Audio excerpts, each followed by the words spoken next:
Okay.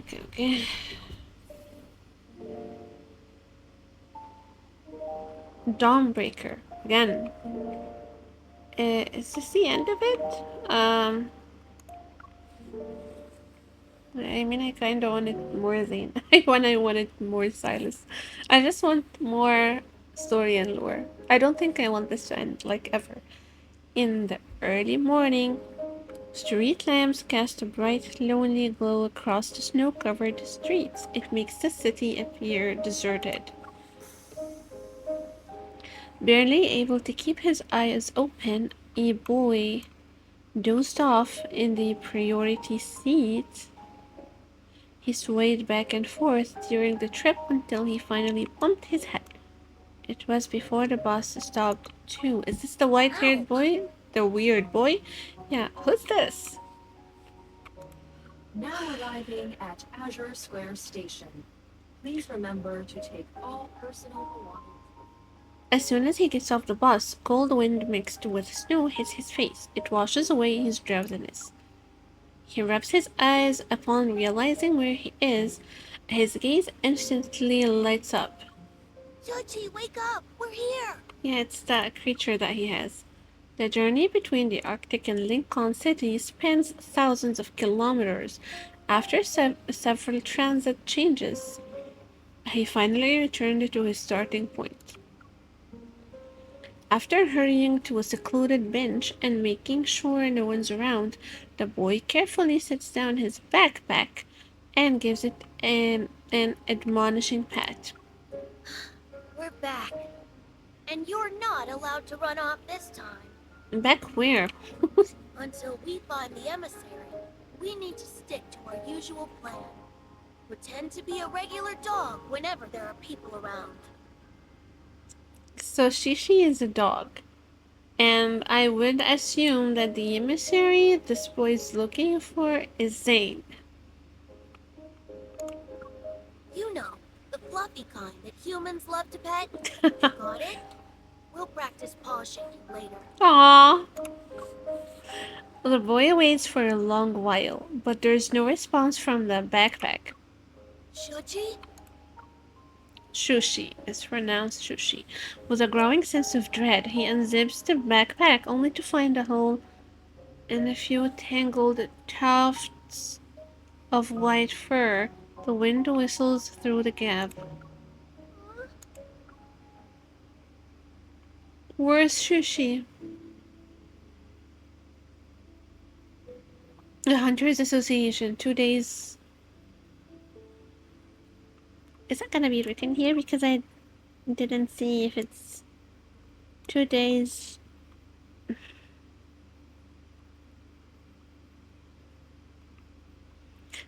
Was it 2 days later or 2 days before?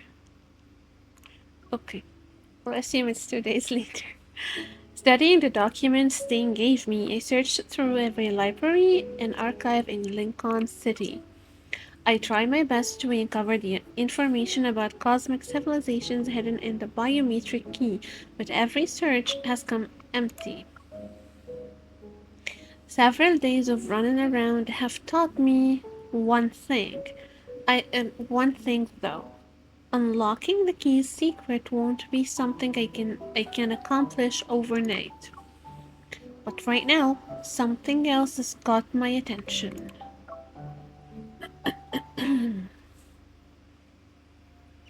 Captain Jenna.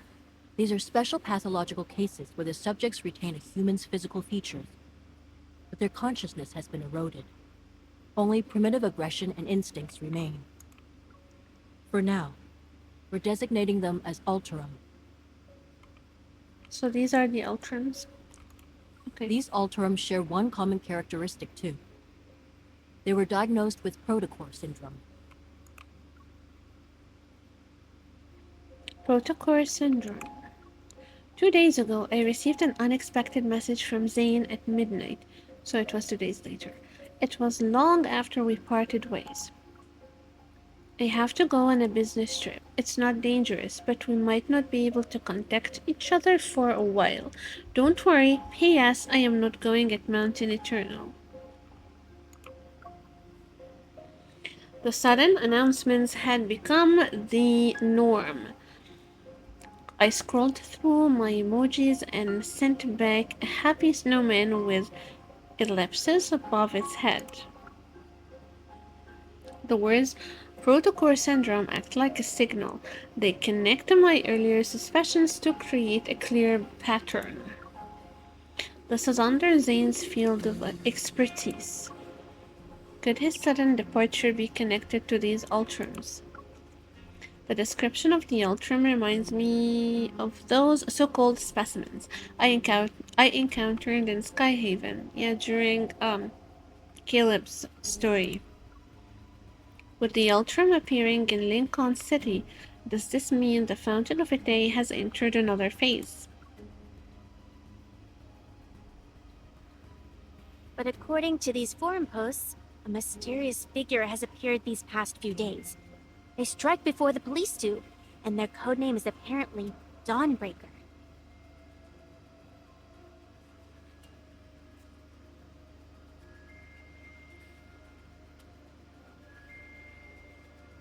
Zayne's alter ego is here. I don't. What? They always manage to deal with the Ultram before the police can arrive. How did Dawnbreaker come to this reality? Oh my god, this is so interesting. Wait, what? Another urban legend? Focus. Jenna interrupts the off-topic discussion. The virtual display switches to show some photos from a crime scene. As for these recent Ultram attacks, the police need a hunter to investigate and detect metaflux readings. Does anyone want to volunteer? I do. Thinking these clues might help Zayne, I raise my hand without hesitation. I'll go, Captain.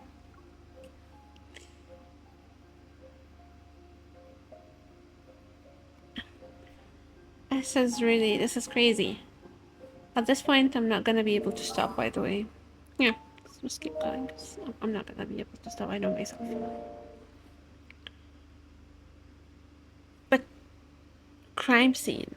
But where did Shushi go? Anyways, after receiving assistance credentials for my investigation, I head to Northern Ring Road.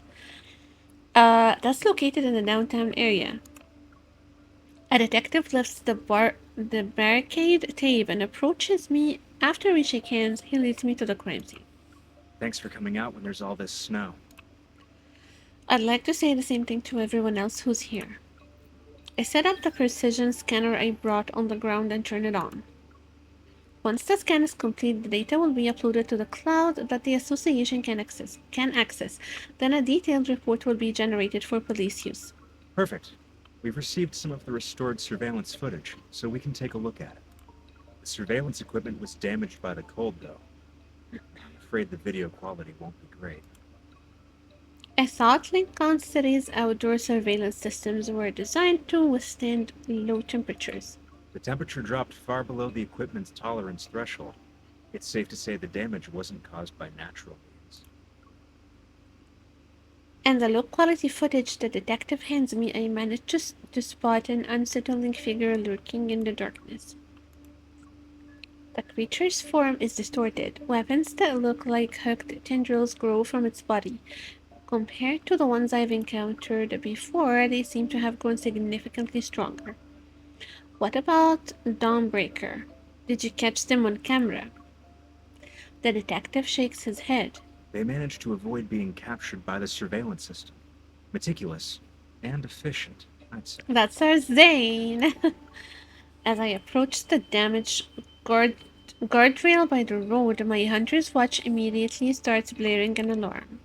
The initial metaflux readings are extremely high. The Ultram is already similar to a Wanderer. So that's it then. We should deal with these Ultram before they completely degenerate into Wanderers. Perhaps this so-called serial killer is actually a hero. The detective gives me a contemplative look. However, from a hunter's perspective, do you see the Ultram as humans? Or are they monsters that need to be destroyed like Wanderers?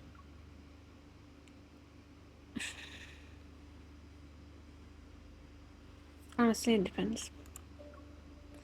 The line between humans and monsters depend on whether they've lost control. Once someone loses control, they become a monster capable of hurting others. It doesn't matter how prestigious their status might be. What a thought-provoking answer. I mean, it makes sense. The sharp wail of an ambulance, a siren, cuts through the wind and snow. It grows louder as it approaches. We both look up, our gazes following it. Wanderers, altar, the deep space tunnel. Sometimes I think about the kind of fantastical world I'm living in. If a disaster even worse than the Chrono Rift catastrophe arrives, how much could humanity really do? So the authorities are covering this up and classifying it as an accident. They must be trying to prevent the public from becoming even more panicked. He nods before shaking his head. The Alterum will cause panic, not the murderer. Seeing my confusion, sorry, he A smiles. blood-stained murderer is more relatable than these abominations. Yay or nay? Maybe I'm overthinking it, but something about this detective seems off. In any case, the association will provide the police with a formal energy analysis report. I should get going now. I just wanna know where Zayne is on my way home. I opened the forum post that Tara sent me a few minutes ago. It's about Dawnbreaker.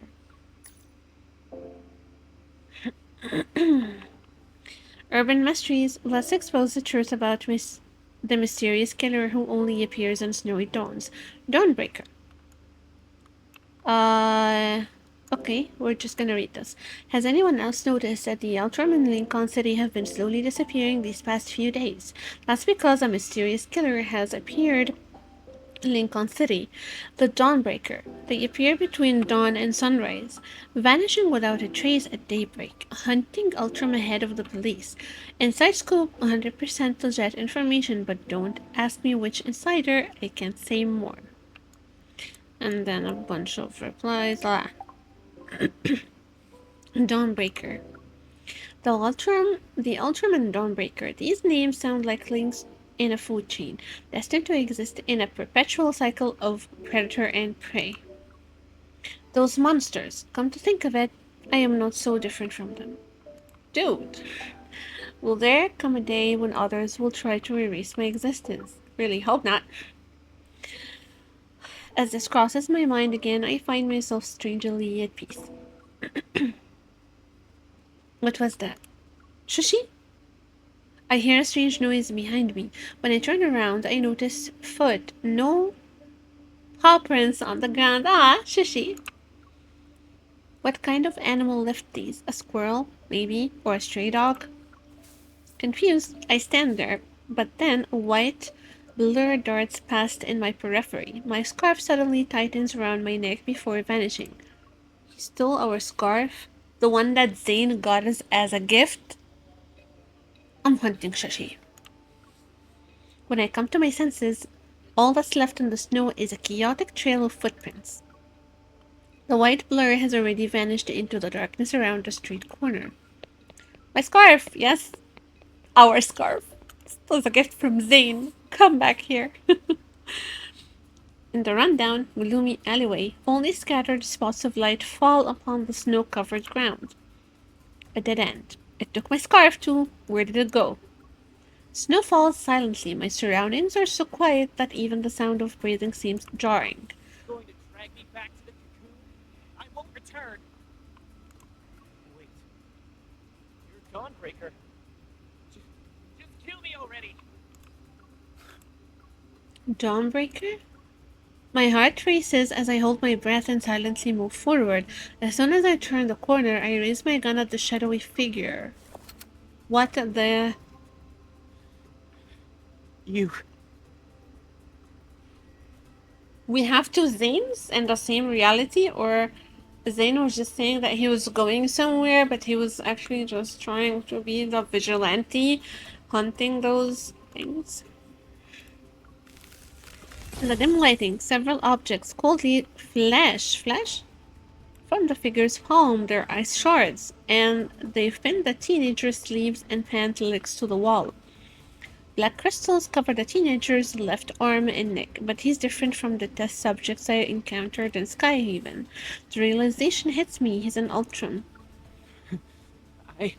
I said you could kill me, not torture. I suggest you stay quiet. That voice. I freeze upon hearing a familiar voice and move my finger away from the trigger. And that split second, a sharp ice shard cuts through the air. It what? 1 second. It barely misses my cheek. Dawnbreaker, like Zayne, the white creature that had vanished into the snowy night, suddenly appears from out of nowhere. Give me a second to read. And the freaking chapter ended. What just happened? Let's just continue. Because I cannot wait to know what's going on. Taking advantage of Zayne being momentarily distracted, the teenager breaks free from his restraints and pulls out a knife from his waist. With desperate, wild eyes, he lunges at him. But his wrist is caught and twisted again. The cracking of a dislocated bone echoes through the alley. What exactly is this cocoon you speak of? Why do you need to know so much? As if the word cocoon was burned into his nerves, the teenager suddenly jerks away. He clutches his crystallized left arm as he frantically runs to hide behind me. Spotting my gun, he forcefully grabs my hand and turns You're it. not going to kill me, then let me go. Stay back. A flicker of surprise appears in Zayne's eyes, but that moment of uncertainty quickly fades, and his usual coldness returns. Zayne, why are you here? Yes, why are you here?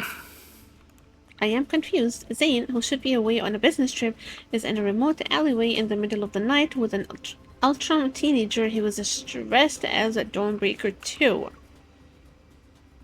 Something isn't right. Questions pile up one after another in my mind. As I assess the situation, I slowly try to free my hand from the teenager's grip. You haven't gotten to the point where death is necessary. Zayne and I speak almost at the same time. I'm once again taken aback by the coldness in his voice. But after tonight, that might change. The crystals will erode your body. Your skin will be split open, and your bones will be ground to dust. When it reaches your neck, you'll lose your voice. No one will hear you scream. That sounds really painful. The person I've met before is the same one standing before me, yet this version of Zayne feels like a stranger. His voice is cold, his gaze is cold, even his breath is the epitome of coldness. Something seems to trigger a memory in the teenager. His voice trembles as his body curls like a bow being drawn back. He buries his face into his knees. You're right. They all died like that after emerging from their cocoons. Emerging from their cocoons. I mean, I can I want imagine. to live. But if I'm going to turn into a monster, what's the point? Rather than let the cocoon turn me into a mindless monster, I'd rather die. Zayne remains silent, and he lowers his gaze as ice crystals silently form in his palm. Is he really going to do this? A dignified death doesn't exist. Thinking you're in control of the situation by choosing to die, you're only comforting yourself with a lie. Did you escape just so you could die like a dog? Lecture me with that nonsense! The teenager straightens up and lunges at me again, his hands trembling uncontrollably, yet he grips my gun with all his strength, refusing to let go. You're a hunter. A hunter's gun can kill a monster like me, right? Pull the trigger already! I'm kinda nervous. I'm getting nervous about the whole situation. I'm not gonna shoot the guy. Can't be serious. The flick of my wrist, I toss the hunter's firearm away and kick it out of reach. The teenager desperately lunges for the firearm, but Zayne catches him by the waist and pins him against the wall. Stay calm, focus on my breathing, exhale, inhale.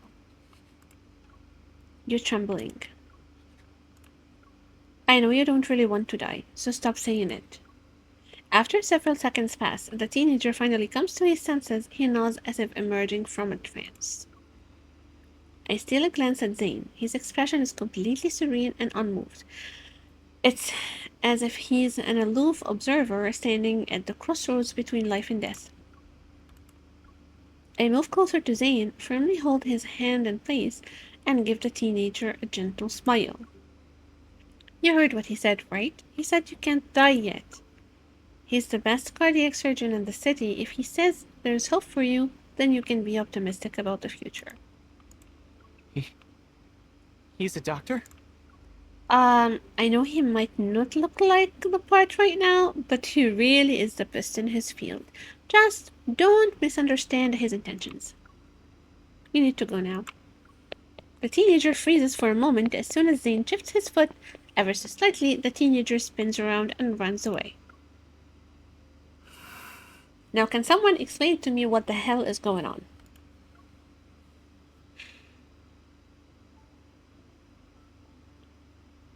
Late into the night, the streets gradually darken. The light reflected off the snow makes the street lights appear soft and dim. After watching the teenager leave, I turn back to look at Zayne, who feels like a stranger. The small animal of an unknown breed stubbornly refuses to let go of his coat. It whimpers as he pushes it to the ground again. Now that it's just the two of us and this dog, anyway, you can tell me what's going on, right? Did your business trip end early, or did Axel Hospital call you back for an emergency? While I'm still asking questions, Zayne bends down to pick up the snow-covered scarf. Then he stares at me as if trying to confirm something. Is this yours?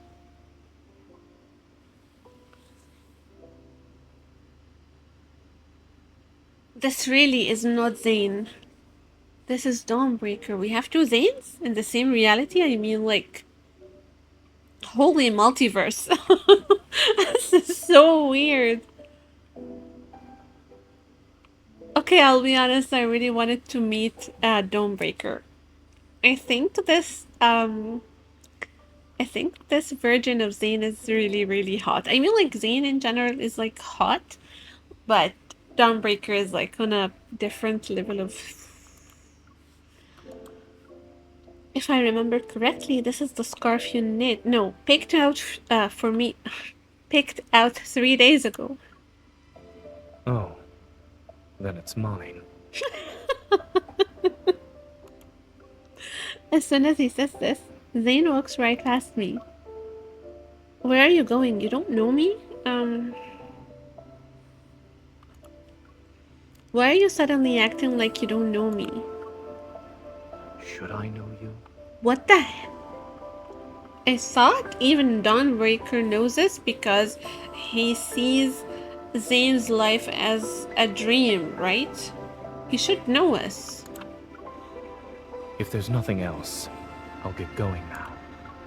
But your home isn't there. I know. He stops in the snow and gives me a cold glance over his shoulder. His voice is devoid of any emotion. I mean, like, he's not going to leave. The subway station is this way.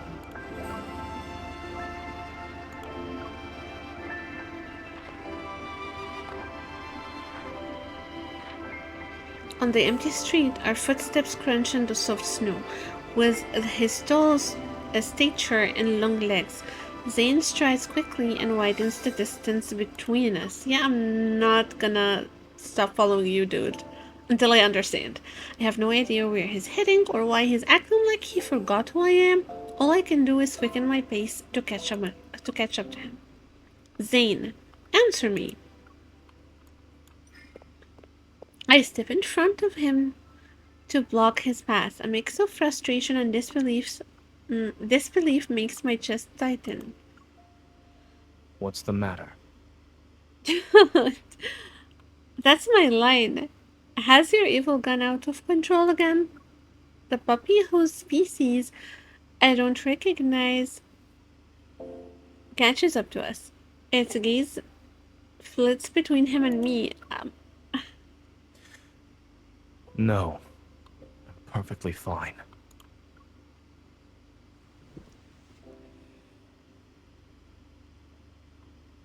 Zayne casually brushes me aside and continues walking. That's rude.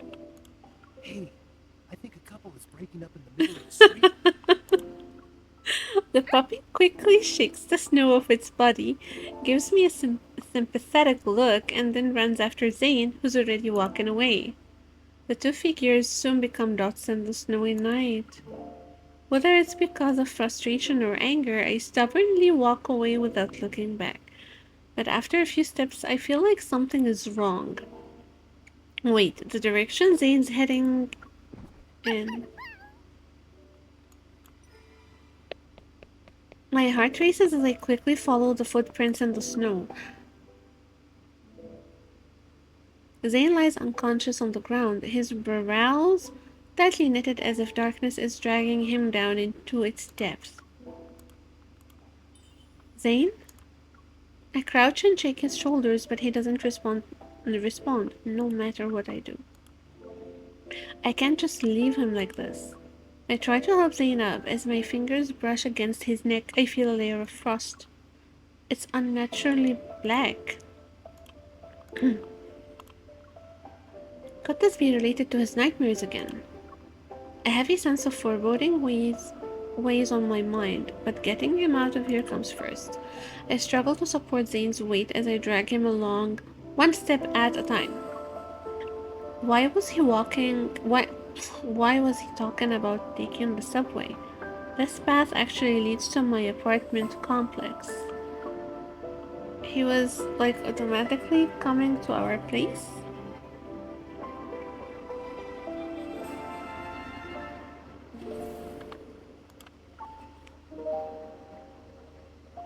I don't think I can stop until I finish. With his weight pressing against my shoulder, even a usually short walk home felt endless. Zayne and I practically collapse onto the bed together, the snow from our coats scatter onto the floor. The little white animal anxiously bounces back and forth on the sofa. I pick it up and gently shake Zayne.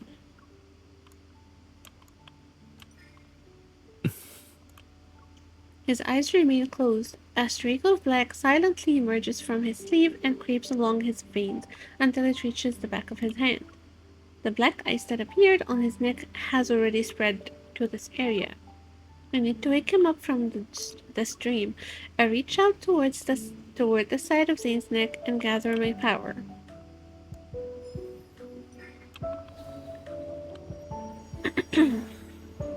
Almost instantly, I sense the chaotic surging power raging throughout Zayne's body.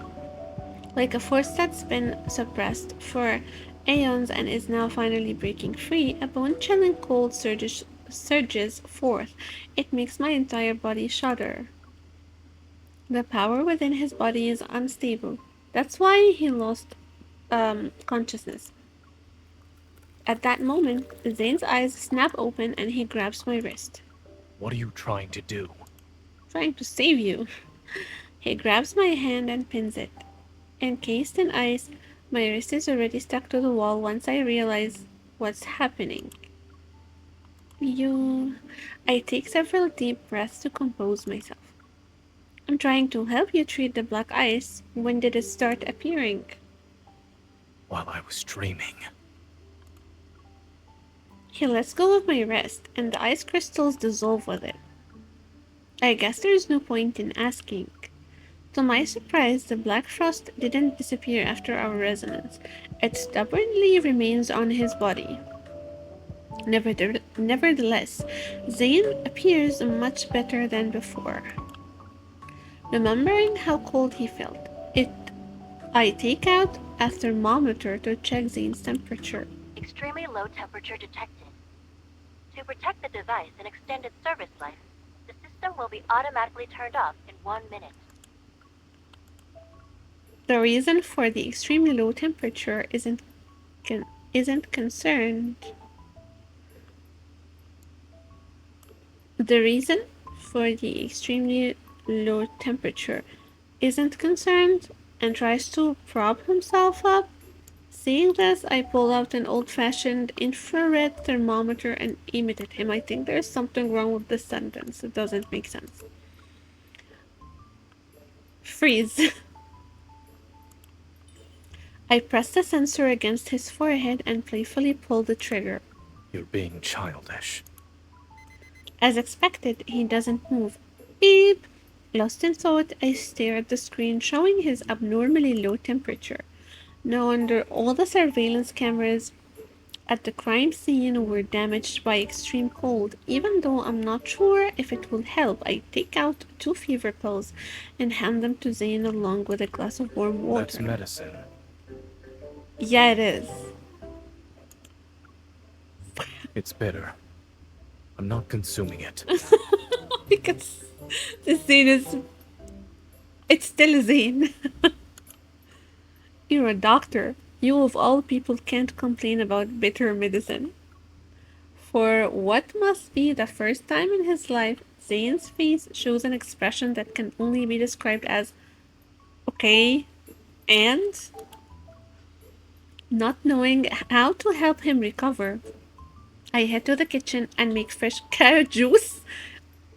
You are going to literally torture him with this. I mean, like, he hates nothing more than carrots. What is MC trying to do? Kill him? I doubt it will do anything, though. Make him drink it. Yeah, make him drink it. Drink this instead. It's your favorite. Oh my god, the MC's so mean. You know my preferences that well? I just want to know what he's gonna do once he starts doing it. When he starts drinking it. Zayne seems genuinely thirsty. He takes the glass, hesitates for a moment, and then chugs it in one go. Oh my god. It's gonna throw up. Well, do you want to give a more detailed review this time? He meets my gaze as the entire glass of carrot juice turns into a solid column of ice in his hand. It's awful.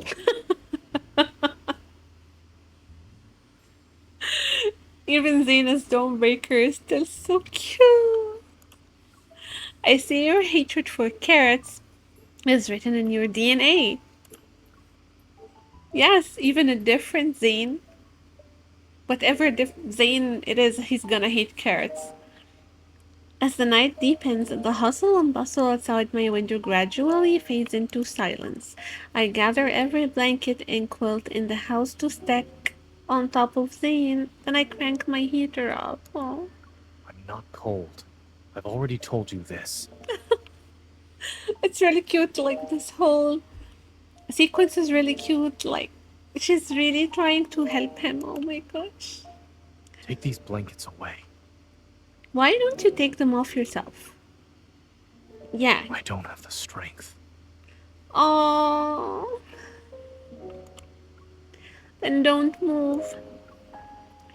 He purses his lips only to furrow his brow a moment later. You've been fussing over me for a while now. Is it for a particular reason? Of course, I'm gonna choose you're important to me. He's important to us. You're important to me. Uncertainty flickers in his gaze. I don't know what you're talking about. I don't want him to see my expression, so I turn away because that would hurt. If it were me, yeah, I mean I would just like sit and cry. The real reason is simple, actually. When he falls silent, I push away my chaotic thoughts and turn his cold face toward mine. Dawnbreaker. You're very famous.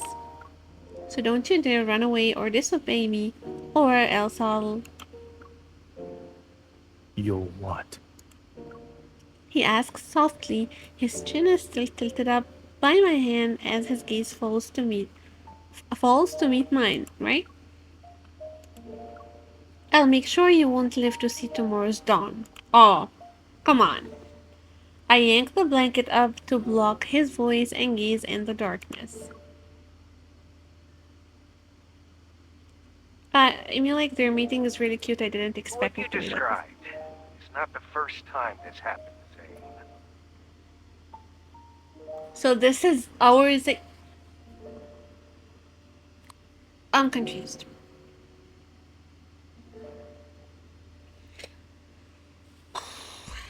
Okay.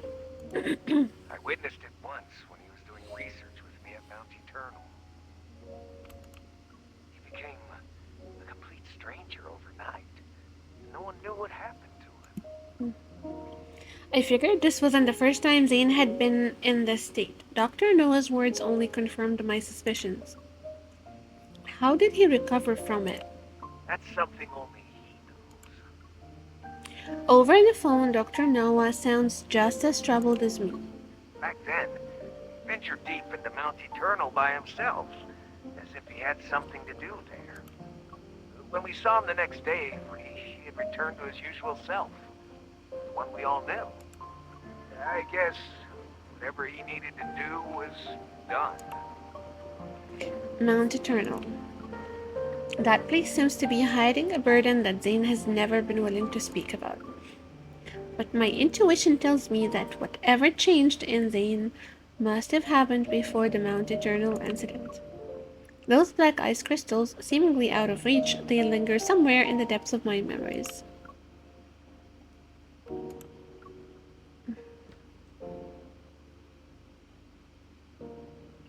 When I open the door again, I find a ball of white fur sitting by the bed. It's waging its steel at me. When did you sneak in? As I get closer, I notice the creature is contained within a semi-transparent dome made from the ice evil. It restricts its movement. I don't even need to ask who did this. Zayne really doesn't show mercy, huh? The puppy-like animal lets out what sounds like a bark of agreement. I reach out to dispel the evil ice barrier. Then I sit down with this creature in my arm. Now closer to Zayne, I can see his eyelashes trembling in his deep sleep. They're like the wings of a weary bird that's finally resting at home. I don't know what you're dreaming about, but I hope they're sweet dreams. Good night, Zayne.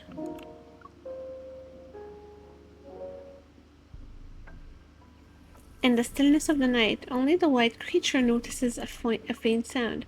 A subtle energy seems to be flowing. The white animal's ears twitch as it looks up at Zayne and the girl's joined hands. Ah, she was holding his hand when he was sleeping. The cold, corrosive sensation gradually fades. A warmth surges through Zayne's cold fingertips like water traveling through a leaf's veins.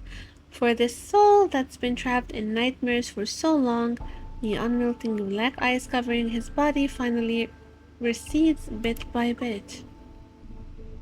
Oh my god, we did help him recover.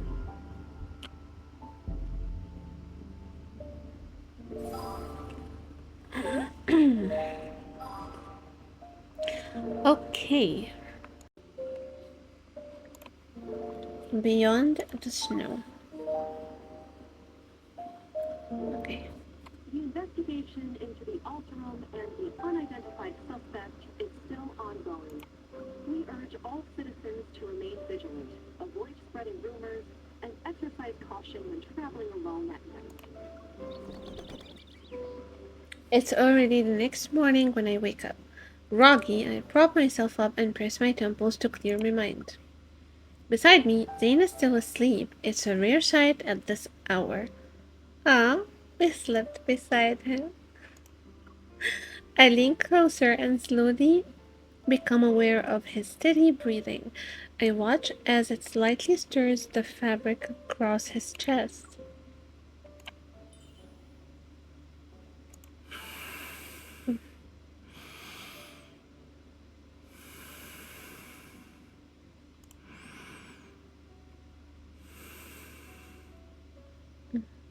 This is payback for making me haul you home through the heavy snow yesterday. And that's for raising my hand to the wall.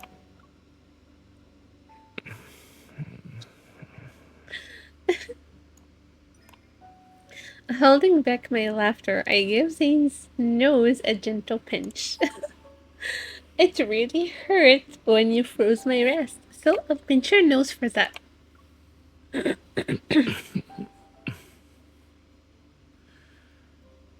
Is messing around with people while they sleep a habit of yours? I feel his warm breath on the top of my head. My breath hitches as I meet his slightly weary gaze. Zayne? The morning light filters through the curtains and falls onto his tousled hair.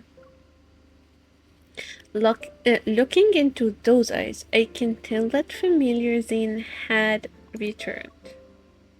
Yes. Joy wells up inside me as I wave my hand in front of his face. Are you finally awake from your nightmare? He nods, and as he stretches his neck, I see the black ice on his body has completely disappeared. You're actually back to normal. You could phrase that differently.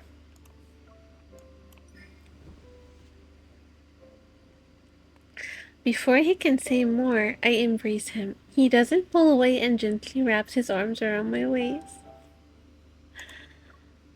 Congratulations. I'm the first person you saw when you woke up. I cannot believe that all of this is happening in the main story. We are progressing, guys. We're progressing with our relationship with the guys, and our emotions are starting to show. At this point I feel sorry for myself and for MC, because how are we gonna choose? Yesterday, when I was in that nightmarish state, did I trouble you? You were kind of cute. You were a little childish. I don't know. I mean, he was. I I always think Zayne is kind of cute. Maybe a little, but you were kind of cute. Especially when I pinned you under the blanket. You could only see the blanket. How was that cute? Seeing that cold and willful side of Zayne, even for one night, reminded me of when we barely knew each other. I feel at ease as everything falls into place. A moment passes and I look into his eyes again. How much do you remember about yesterday? Zayne rubs his temples and sits up. It's a little hazy, but I remember most of it. Even the carriages? Including how you froze my electronic devices and hand to the wall, and how you even told me to not be nosy? He glances away for a moment before his gaze calmly returns to me. I also remember how you stacked blankets on me and did a test with carrot juice. Your memory is impeccable, so when did these nightmares start? They became more frequent after I returned from Chansha City. And in those dreams, I always forget who I am and what I'm supposed to be doing. The me in my dreams, however, has his own mission to complete. He presses his lips into a thin line and looks at me. The guilt he feels is clear. Well, I think I understand the whole Dawnbreaker thing. It is his alter ego. For some reason, the scene from last night flashes through my mind again. It stirs up emotions I cannot quite name. Well, there is no more black ice on your neck and hands. Your palms are warm too. It's safe to say that you passed the physical examination. Welcome back to reality, Zayne. I open my arms and wait for him to initiate the hug this time.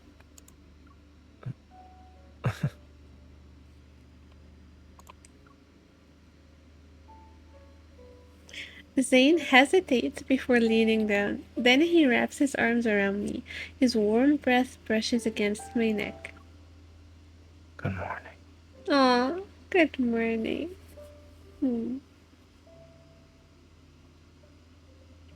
Before taking Zayne home, he accompanies me to the association. I'm going to update them on my progress in the Ultram investigation. A Dawnbreaker vanished overnight. Some people on the forums joked that he had been broken by the dawn. The police investigation has hit a dead end, and the relentless snowfall is still the biggest obstacle for gathering evidence at the crime scene. Wait, what happened to Sushi? While waiting for Zayne to finish shopping, I sit in the car and look at today's news. Ever, which announced the Fountain of Hiiii initiative, has revealed the first phase of the project, the Val Sanatorium. According to several reports, Val Sanatorium is using medical pods called Rebirth cocoons to treat patients with protocore syndrome. Rebirth cocoons? My mind quickly latches into this word. I heard this term yesterday. They're not healing them. They're turning them into monsters. You're right. They all died like that, after emerging from their cocoons. Rather than let the cocoon turn me into a mindless monster, I'd rather die. Okay. The cocoons the Ultron mentioned yesterday must be these rebirth cocoons. They're killing them. Since my troubled thoughts, the white creature pushes his fluffy self from the back seat to settle on my lap. I was just asking about you, Sushi. And where's your owner? This young white-haired boy. Were you trying to comfort me? Thank you. When Zayne woke up, I asked about the animal. He said it belonged to some distant relatives. As for why he got lost, stole my scarf, and refuses to leave Zayne's side, Zayne says he's not sure. So, what kind of creature are you? I decided to take out my phone and use its image recognition feature. As the screen refreshes, it shows a majestic by Z, the divine beast of antiquity, knows all beneath heaven and earth. What? With trembling hands, I cup his face. My gaze travels from his clear eyes to the tiny horns protruding like fresh sprouts near his ears. That's really cute. Why didn't they animate him or make this a picture of him or something? As I struggle to find the right words, Zayne returns to the car. He has a bag of chocolates and dog food. Since you bought dog food, why don't you keep him? After all, your robot vacuum is the only other living thing in your house. Shouldn't it have a friend? That won't be necessary. My robot vacuum has its own social life. Zayne is so back. The headlights cut through the heavy snowy gloom. A figure is looking around while standing near Zayne's house. It's a young boy in plain clothes and he's holding books in his arms. As soon as we get out of the car, the boy's face lights up with excitement and anticipation. He spreads his arm wide, forgotten the books fall to the ground. Emissary!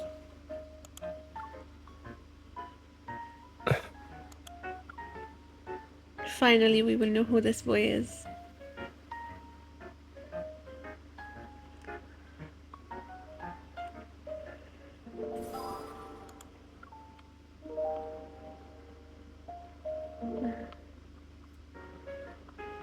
The unfamiliar teenager rushes towards Zayne, who's standing behind me. The mysterious little creature, wagging its tail, runs over as well. Soon enough, all three of them are tangled in a group hug. That's really cute. Let go of me. The teenager steps back. Then he excitedly scoops up the small animal. So that's where you went, Shuji. Why didn't you tell me? Watching this harmonious scene between human and animal, I'm touched, but then I quickly become confused. Whose kid is this? What did he just call you? I mean, I want to know both, but let's just stick with this first. Whose kid is this? Whose kid is this? I'm... Zayne guides the boy behind him. The son of a distant relative. He loves sci-fi movies and cartoons. I suppose his latest hobby is running away from home. That's it? Doesn't really... I'm not convinced. And he's the master of that. If he's just a normal boy, then why does he have this weird majestic creature, and how did he get it? I lean down to get a better look at the boy. He has delicate features and appears to be around 11 or 12 years old. Do you live in Lincoln too? Well, you could say that. I live in the Fractal Library. Excuse me? In a nearby residential area. What? The Fractal Library? I've never heard of it before. Is it a new building? Knowing he's related to Zayne, I find myself adopting a gentler, friendlier tone. Is this little guy your pet? What breed? Actually, what kind of animal is it? He's just a regular pet dog. He's not special. Go on, Shuji. Bark. So cute. That's not the correct sound.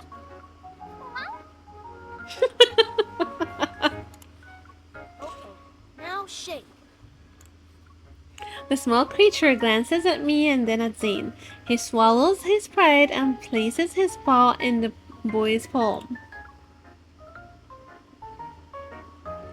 Zayne stands by the wall with his arms crossed. When he sees my skeptical look, he looks away.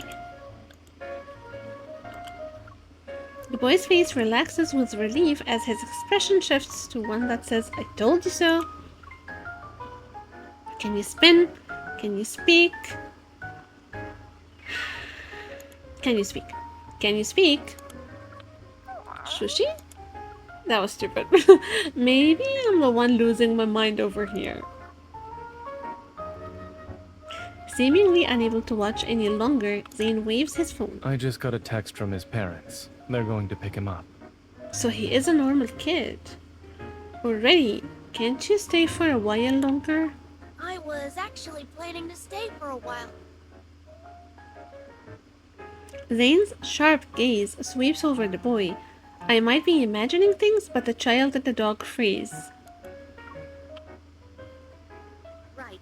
I wanted to say hello. Uncle Zayne will send me home. Wait, something is not... It's cold, so you should head inside. I'll see him off. I'm not convinced. I am not convinced. In the dim daylight, Zayne watches the girl wave goodbye. She's out of sight once she closes the door behind her. The boy catches a snowflake in his palm and silently watches it melt. Why did you come here? Hearing the scrutiny in Zayne's voice, the boy's expression shifts to match its severity. 7 years ago, you promised to take up the position at the Fractal Library. I traveled here because I'm asking you to fulfill that promise. You were selected as the emissary of the Divine. Astra ordained it, and your nightmare is the greatest proof of this. Astra? I thought Zayne didn't remember his past. Zayne speaks before the boy can say more. I also said that I had my own choices to make and more important matters to attend to back then. The boy's expression grows serene, and his voice carries a maturity unlike the one from a few seconds ago. Was becoming that version of yourself in the nightmare also a choice? People think they're making choices most of the time. Yet, they're unaware that all these options lead to one inevitable outcome. Fate falls upon us like this snow. It is silent and inevitable. And you too are destined to become... Become what? He trails off, and the only sound that can be heard is nothing more than a barely audible sigh. Since you haven't made up your mind, there's no point in me staying here any longer. But The maturity and composure vanish as the boy's voice shifts back to a childish tone. A childlike tone. I left the excesses bracelet you made for me at the library. Can you make me another one, please? After a resigned sigh, an ice bracelet materializes around the boy's wrist. Thank you, emissary. I'll take my leave now. In any case, you're welcome to find me at the Fractal Library in Lincoln City. I'll be sure to visit you again as well. The boy slightly raises his hand, and his fingertips touch the air as a geometric shape gradually unfolds.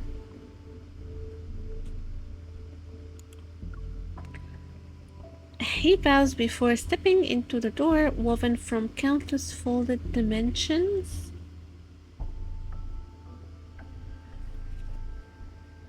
Does Zayne remember? What is Zayne? I thought Zayne was a normal kid who had normal parents and a normal past.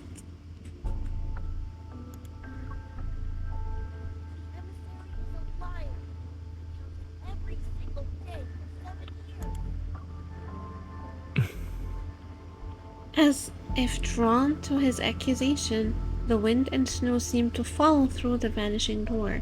There's silence.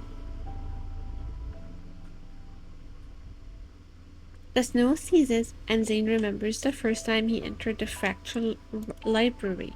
Even though it's called a library, its exterior was remarkably ordinary. It was a building nestled in a quiet corner of Lincoln City's silent streets.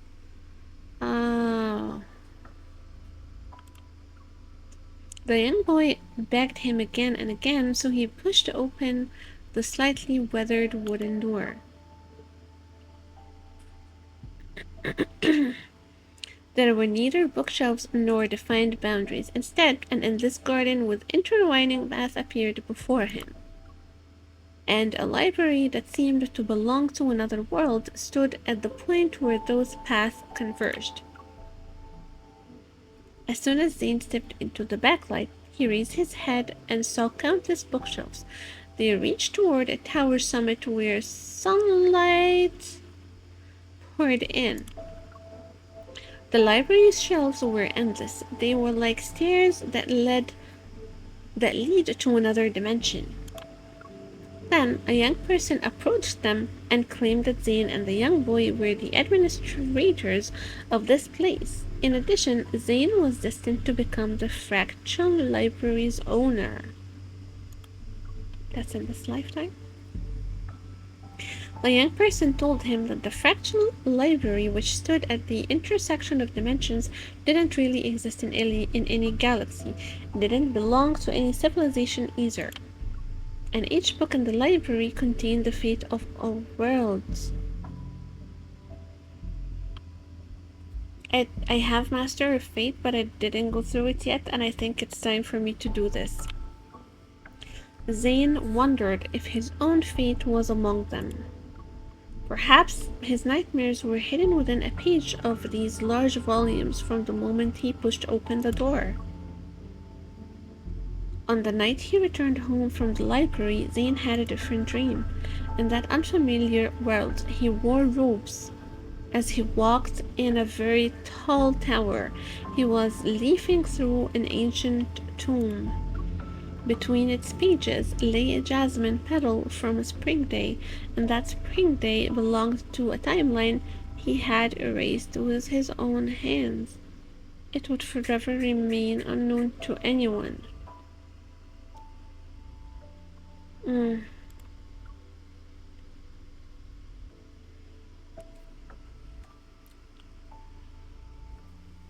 Okay.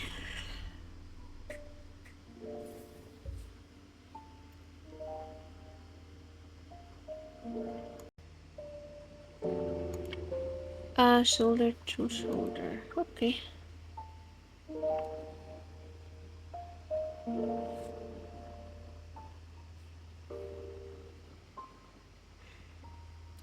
Just as Zayne enters the house, I finish roasting the tangerines he bought. When I glance out the window, I realize the snow has finally stopped. Did your relative leave already? He must have a strict family. Yes. He needs to go home and write his reflection paper. There's a distant quality to Zayne's voice. I sit down beside him and hold out one of the roasted tangerines.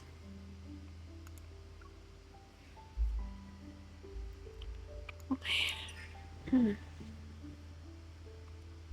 The weather is perfect for roasted tangerines. Try it. Is tangerine or tangerine? He stares at me for a long time before finally eating a piece of the tangerine. You don't want to know what happened during the past few days when I disappeared?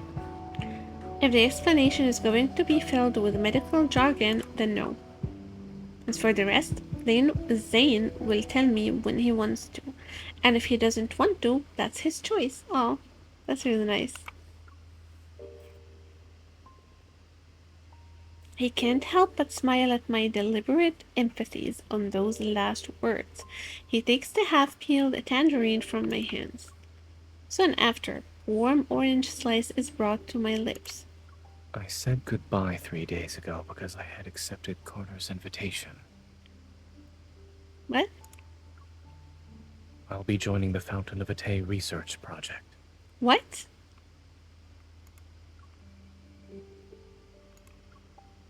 Seeing me, choke and cough several times, Zayne raises his hand to pat my back. It's ultimately an excuse. Something unexpected happened.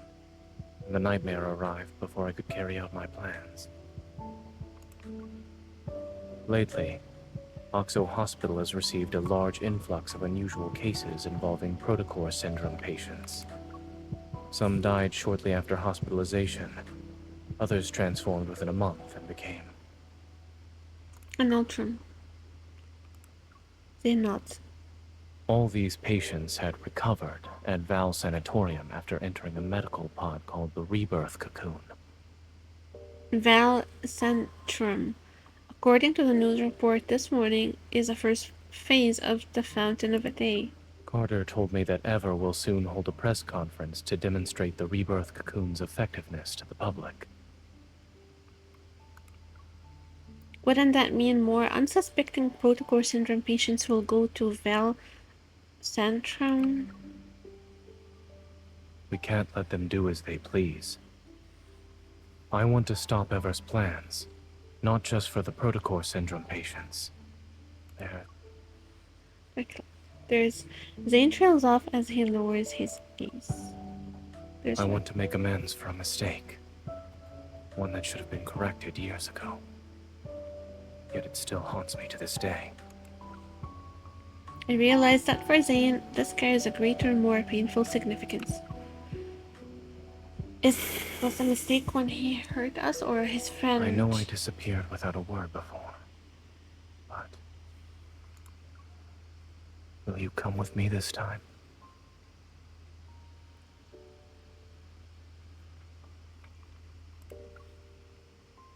Yeah. Asking me like that isn't fair. It's fair, just say yes. I know he helped me so many times before, and I'd agree to any request he makes. It's just... I still need a reason. What reason? Zayne is asking you, that's your reason. Now that he's finally revealing everything to me, I won't let him have his way so easily. What's in it for me? The whereabouts of the Ether Core, dirt on Ever, or more leads about that biometric key? A few sweet words aren't enough to make me risk my life with you. I need a more convincing reason. I need a more tempting reason. I tap his chest. Do you have anything else that might interest me?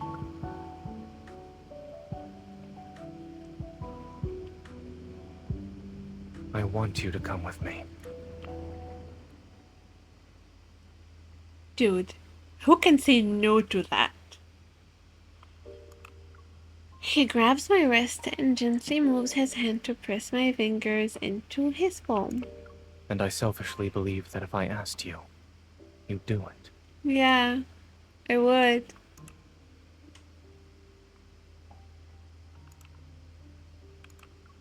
Dazed, I see something flicker out of the corner of my eye. A fluffy white tail. Zayne and I turn around at the same time. Shishi, aren't you supposed to be with your owner? Crouched near the robot vacuum, Shishi whimpers. Those clear, innocent round eyes look at me first and then at Zayne. You're staying here to watch the house.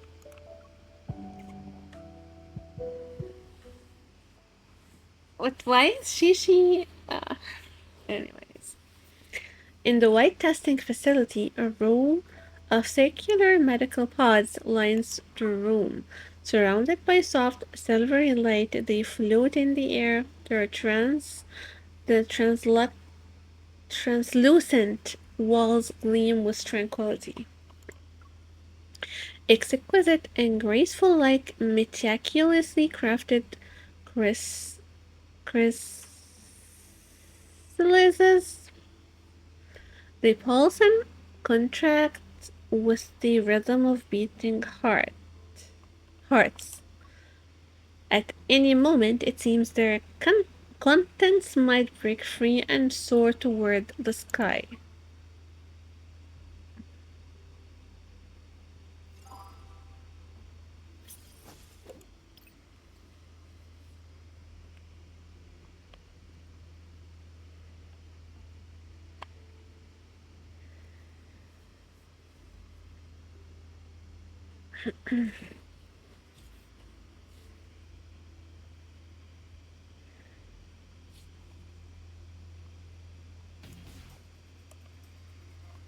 I will not let tragedy repeat it.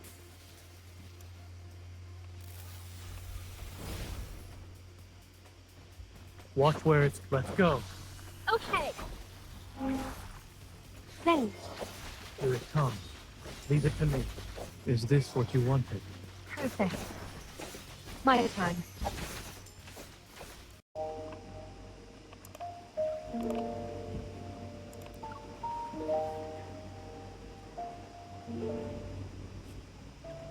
The next day. After driving west on the highway for 2 hours, patches of green vegetation finally appear amidst the desolate landscape. Looking through the window, I can see the distant dome of Val Santorium loom in the morning mist. Santorium or Centrum? After yesterday's events, we decided to tour the Santorium as visitors to investigate. The Fountain of Atay, the Rebirth, Cocoon, the press conference, none of these can be tackled in a single move. However, we can assess the situation first before planning our next move. Are we almost there? I feed the last cookie to Zayne as he drives. He nods and takes a moment to gather his thoughts before speaking. There are things I need to tell you. More The things? technology used in the Rebirth cocoon is from a research project Carter and I worked on when we were in medical school. Back then, I began researching the application of protocors in implantable devices under Dr. Noah's guidance. It was also something I was interested in personally.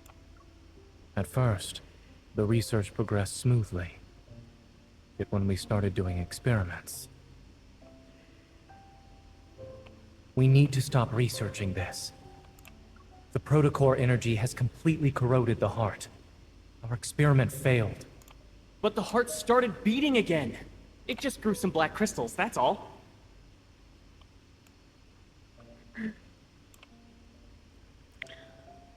Yeah, Carter is the weird guy. I forgot for a second who Carter was until I saw his face now.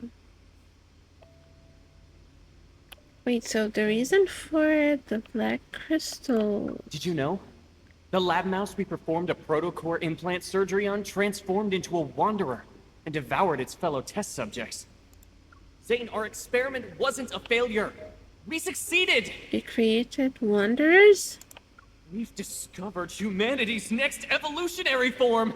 It's freaking wanderers. What the hell? Carter is sick. We definitely need to visit that barbecue place near the campus tonight to celebrate. You're sick. You're sick and weird. The experiment didn't lead to new life. It turned people into wanderers, minions of a protocore. It was a Pandora's box that should have remained sealed. I destroyed all the related research data that day. I hope to keep this truth buried forever. But Carter didn't see it that way, huh? No. He named it X-Heart and took it to Xander Sciences. It was later implemented in the Rebirth cocoon, which is the first step in the Fountain of Hiiii. After finishing his story, Zayne falls silent. However, his grip on the steering wheel indicates he's still caught in his memories. This is the mistake he wanted to make amends for. Now wanting him to dwell on the past, not wanting him to dwell on the past, I clear my throat and lighten the mood.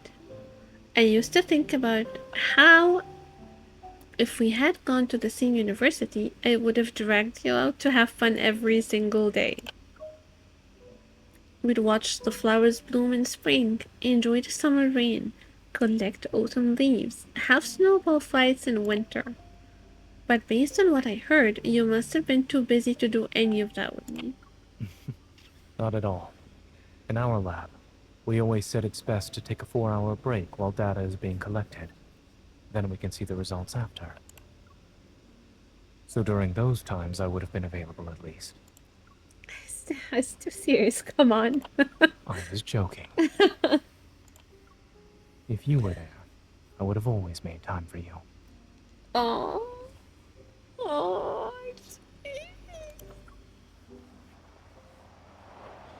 The car turns onto a newly paved road, passes a sign that reads Val Centurium, and comes to a stop in the parking lot. I'm not familiar with the sanatorium's interior layout. If you encounter any danger during this visit, remember not to go in alone. Don't worry, I'm a professional.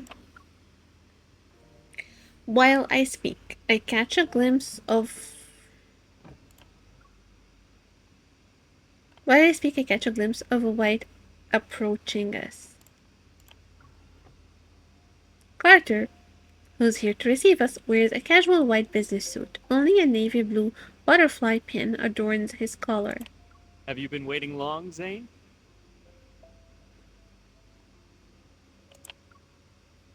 No, we just got here. Carter leans down toward the car window. Upon seeing me, his eyes crinkle and his smile widens. When Zayne called about needing 2 visitor passes, I had a feeling you'd be accompanying him. I compose myself, smiling politely. I step out of the car, but just as I am about to speak. Let's skip the pleasantries and head inside.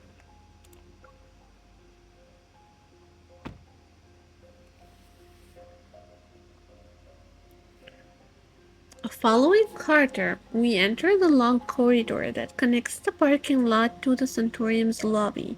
My gaze falls on the emblem at the entrance. Under the curved shape are the following: Eternity vanquishes evolution restraint group. Without a doubt, this is Ever's logo. Carter activates the scanner and a white light immediately sweeps over Zayne and me. A cheerful electronic female voice speaks. Visitor identification verified. Zayne. I am Telegram. The AI management system of Val Sanatorium. Welcome to our facility.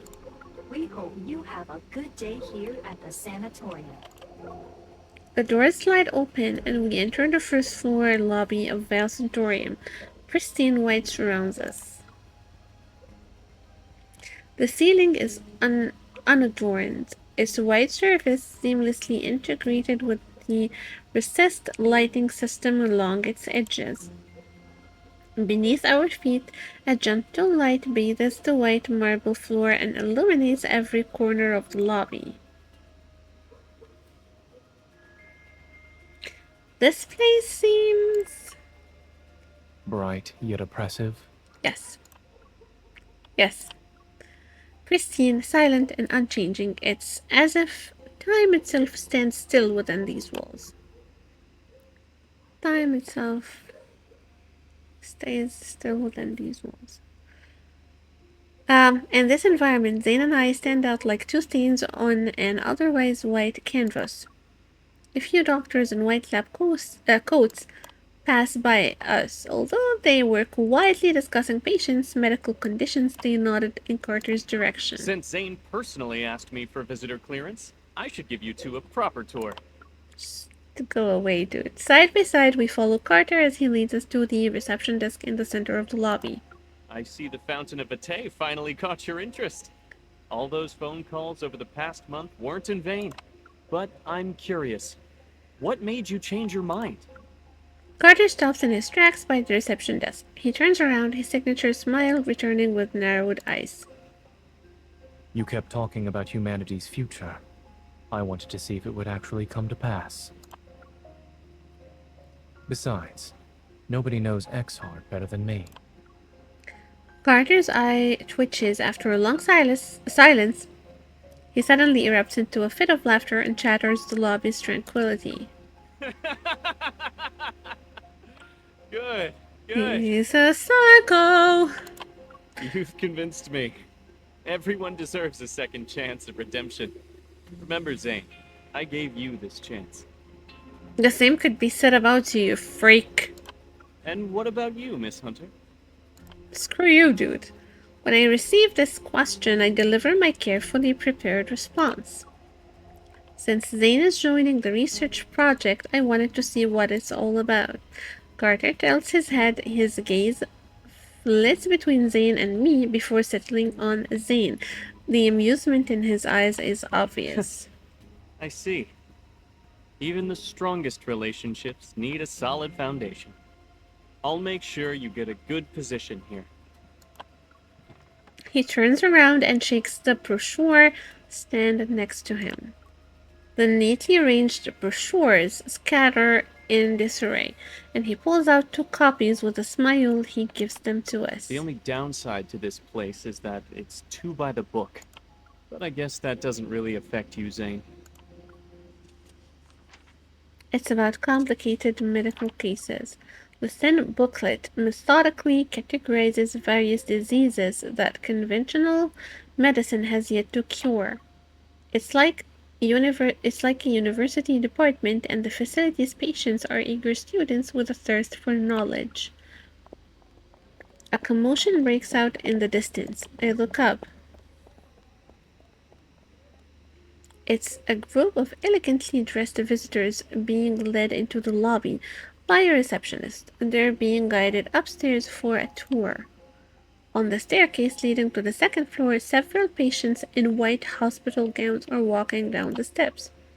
I expected to see many high-profile figures in this place, but even then, I never thought I'd see her.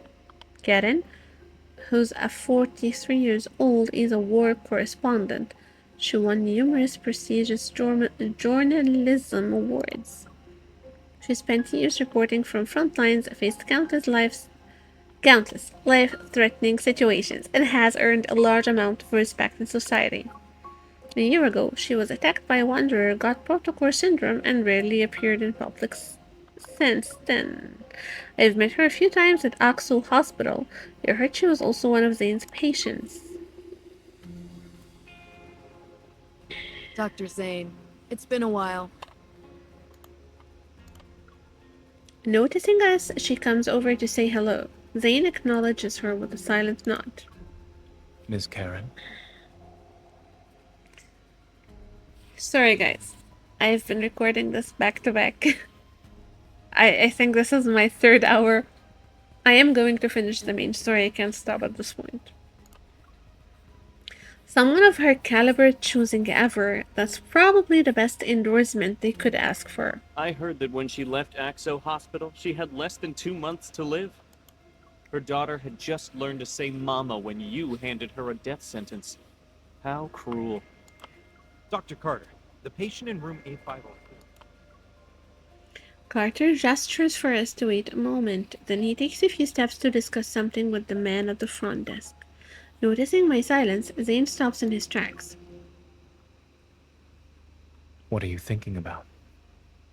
It's nothing. I just realized that Ever seems to have a knack for exploiting human vulnerabilities by any means necessary. How else could they gather people from different backgrounds and beliefs and make them devoted to a single cause? The key to obedience isn't promising heaven, it's using hell as a threat.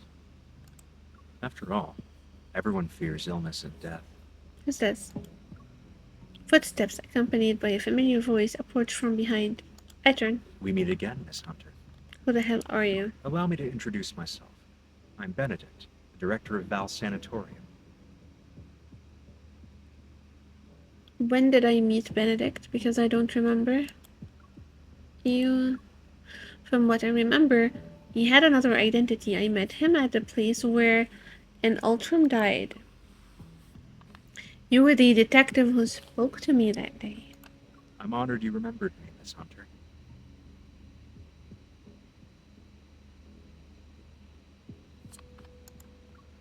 He smiles, not with the embarrassment of someone whose identity has been exposed, but with the composure of a performer waiting for the audience reaction to a grand reveal. Alarm bells ring in my mind, but he quickly shifts his placid gaze to Zayne. It's been a while, Dr. Zayne. Welcome aboard.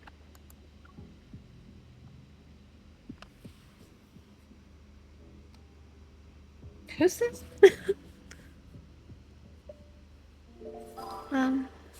Okay. Oh, okay. So, guys, I will just take a small break. I will stop here right now. And I will continue the rest of Death and Rebirth probably today. And then I will like upload these split these videos and upload them separately because these are gonna be like super big and long ones. But yeah, thank you guys for watching. If you have watched this far, please consider subscribing to my channel. If you like my content, please leave a like. Thank you guys. I'll see you in the next video. Bye.